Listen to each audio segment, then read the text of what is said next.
Hey everybody, this is Reapy Ron, and I'm back from doing what said I was doing in my blog. Anyway, we're going to be doing Ron's review. This time it's going to be on a horror movie called The Den, which came out in 2013. It's a US made, US produced, filmed in the US. Didn't really say where, I didn't really look too far into it though. So, it's about that. So, what is the story of The Den about?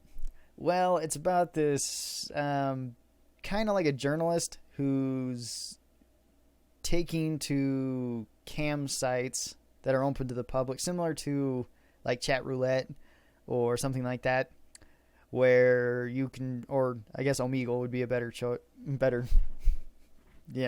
platform.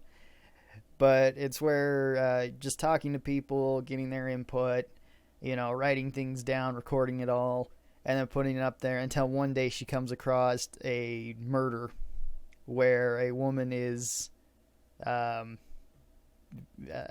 throat slashed on screen, and she sees this, but didn't get to record it, tries to call the police, and they're just saying it's probably just a prank, because early on there is another prank. It's actually one of the better ones, better scenes in the movie, I should say, is when there's the Russian roulette one. That's the prank where it's like you just see somebody spin the revolver and point it at somebody, and then see, blood splat against the thing.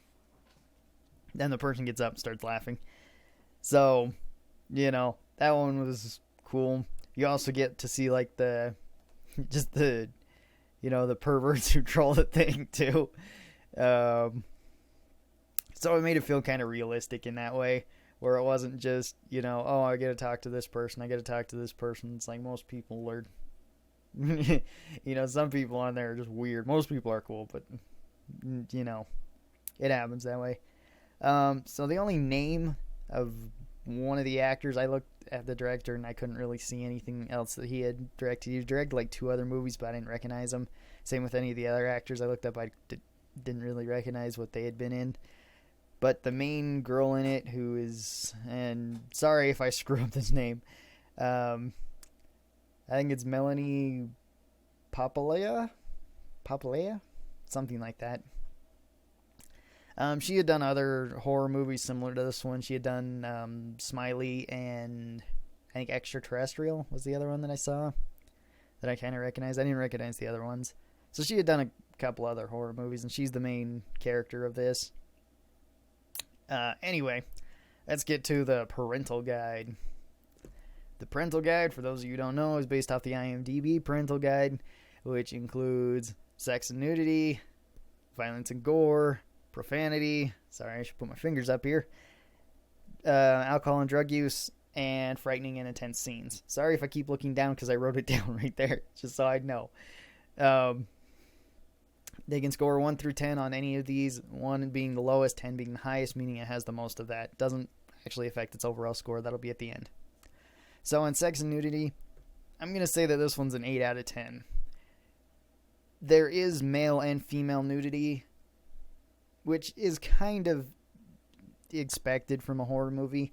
There is no intense sexual situations like rape or anything like that throughout the entire movie. There's nothing like that. Most of it is just people being naked, or kind of like PG-13 sex, where you don't really see it. There is more male nudity than there is female nudity throughout, though, so whether that plays any factor into it, I'm still saying 8 out of 10. Anyway, in violence and gore, I'm going to say that this is a 9 out of 10, because there is violence throughout it. Like I said, the Russian roulette scene, the woman being slashed. There's also somewhat of a torture scene, or a few torture scenes throughout, none of which are really shown for too long. There are some other scenes where there's stabbing, shootings, which are somewhat graphic, but again, it's kind of similar to Hostel, if you've seen that movie or seen any of the other ones, just without showing as much. So, if you've seen that, it's less than that. but it's still, enough to be an R-rated movie, you know what I mean? So 9 out of 10 seems fair. In profanity, I'm going to say a 7 out of 10. They do swear a couple times throughout this. And some of it is typed as well, since, you're getting messages on the computer the whole time. The whole thing takes place on webcams and whatnot. So, you're doing that. So there is some. In drugs and alcohol, I'm going to say this is a 2 out of 10. I only remember 1 or 2 scenes that people drank anything in. So, and it was, somebody drinking wine and I think somebody drinking a beer or something like that. And that's about it. There wasn't any drug use throughout, and there wasn't any more alcohol use throughout. And then finally, frightening and intense scenes. I'm going to say that this is an 8 out of 10. The Russian roulette one can be somewhat intense if you didn't know that it was coming, which I kind of spoiled now that I think about it. Sorry. And the torture scenes can be somewhat intense, as well as the last chase scene is somewhat intense as well. But, it's kind of supposed to be that way. It's not super disturbing or anything like that. Okay, so moving on to the pros and the cons, where I just kind of have my own pros and cons. The pros, it's kind of a cool concept to see everything on the camera. This also comes into being one of the cons, though, is that they really try to force the camera to where, rather than just being sitting here and being, like you can only see this much, like how I usually do, they start like taking the camera other places, and at the end she has like a camera strapped to her forehead so that it's recording too. That seemed pretty forced to do that. But still, it was kind of a cool concept. Other movies have done it, and I think, what was that other one called? Unfriended, I think, did it better. But, and there was some cool scenes throughout. Like I said, the Russian roulette scene was really cool. I really liked it. The torture scene seemed okay. Seemed somewhat believable, you know what I mean? And the main character is likable for the most part. The other characters really don't seem to really have any impact at all. They just feel kind of like cardboard cutouts. But it's kind of to be expected out of somewhat a low budget movie anyway. The cons, like I said, it does feel a bit forced to where they just start adding that. And overall, it feels just somewhat average. Maybe a bit above average, but not great. You know what I mean?